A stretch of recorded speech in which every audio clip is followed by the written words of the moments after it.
How's my hair? It doesn't move. It's like a Brillo pad. It is. It's an exceptional exfoliant. Look how dark I am. You're dark. I'm a lot darker than you look. Honestly, do you wear sunscreen? This is business, okay? This is business. Hi everyone, welcome to another episode of The Face Duo. My name is Brandon Dunn. I'm a facial plastic surgeon, and this is... From Tripathi. I'm also a facial plastic surgeon. And today... Yeah, okay, go ahead. Go. Okay, Let's get going. Today we are going to talk about the truth behind three truths behind before and after photos. And how you might be getting deceived in these pictures. Yeah, exactly. We don't want any of that here. Yeah, no. Okay, I'll take the first one. You were going to anyways. Yeah. The first one, and this is one that is, it takes a trained eye, but when you're looking at a picture, the only way to know whether the before and after is what you're seeing is actually real is standardization.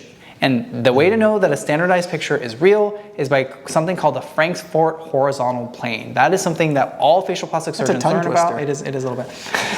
We all learn about it, and we all try to get our pictures in this right plane. That is when you take a line and you measure it from the top of the ear canal straight across to about under the orbital bone, right under the eye, not in the tear trough, but here. Your pictures should be, both the before and after, should have that line parallel to the ground. It should be in this. It shouldn't be that your before picture is like this and your after picture is like this, because if you can imagine, when you lift your chin up like that, you automatically get a nice neck lift. So your after picture is going to show a better result than your before if this line is not standard. I guarantee you, go back to those pictures of people where they show their gua shas, you know, the before and after that. Guarantee you their Frankfort horizontal plane is not, I did a post on this actually, it's not accurate, and they probably are, they just don't even know that they're doing it. It's your mission to get rid of gua shas. I don't know why. It's not my mission. That is an old device that has utility. Like, it actually does what it's intended to do in traditional Chinese medicine, but nobody ever said in ancient China that, like, we're trying to get snatched jaws. Speak for yourself.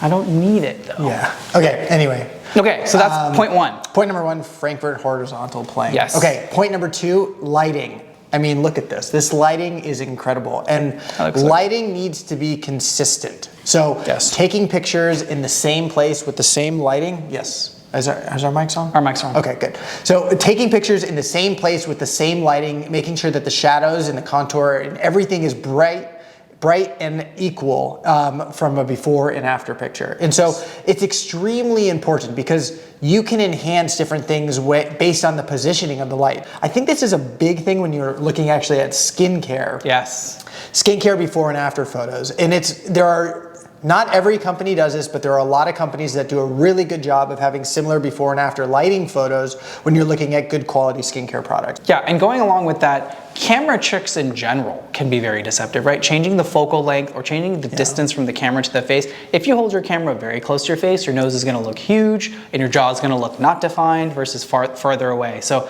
a lot of jawline filler photos will show patients much further away after the jawline picture. You can tell that it's not at the same length. The focal distance is probably also different on that camera. So camera tricks can be very subtle. Lighting, you might be able to tell too pretty quickly, but other things, maybe not. So be warned. Okay. And then we had one more.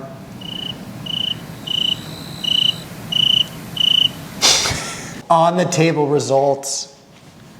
I love a good on the table. Yes, but I want you to talk about why an isolated on the table result is not just not representative, but it can actually scare people. Like, oh yeah, that's a good point. So tell me about blood, guts.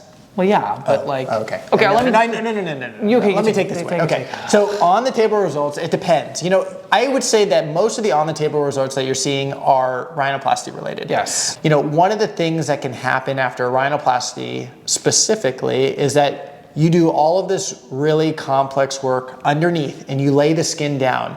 And oftentimes these surgeries take a while. And so there's a lot of swelling that occurs in the skin and the soft tissue. And so it's basically like taking someone's skin, kind of like myself, where I have maybe a fitted sheet over my nose and all of my bone and my cartilage, and where you can see all of like the details to everything, and basically turning it into a comforter. So we're basically, if you put like a thicker piece of, you know, covering over it, you're not going to see all of those all that definition on the nose. And so that's what kind of happens in surgery. And so swelling from on the table, working in the nose, leads to camouflaging of things that may potentially be there in the future. Yes, and the other thing is that I get this all the time when we post on the table results is, why is the nose so lifted? Why does she look like a pig? And that's why I like to show the on the table result, the 4-week result, and the 3-month result. It is dramatically different. And anyone that looks like a pig most likely is gonna look normal again after a few months, because we have to overshoot a bit because the nose will drop with time. So not only is the on the table result a little tricky to understand, it can also scare people out of procedures because they think that that's what their ultimate result is gonna look like. Yeah, definitely, I agree. So there are lots of other ways that plastic surgery photos or injectable pictures or skincare photos can be deceptive. If you like this kind of content, leave your questions in the comments below. Like, subscribe, and follow. We will provide more content like this for you, and we'll see you next time. Peace.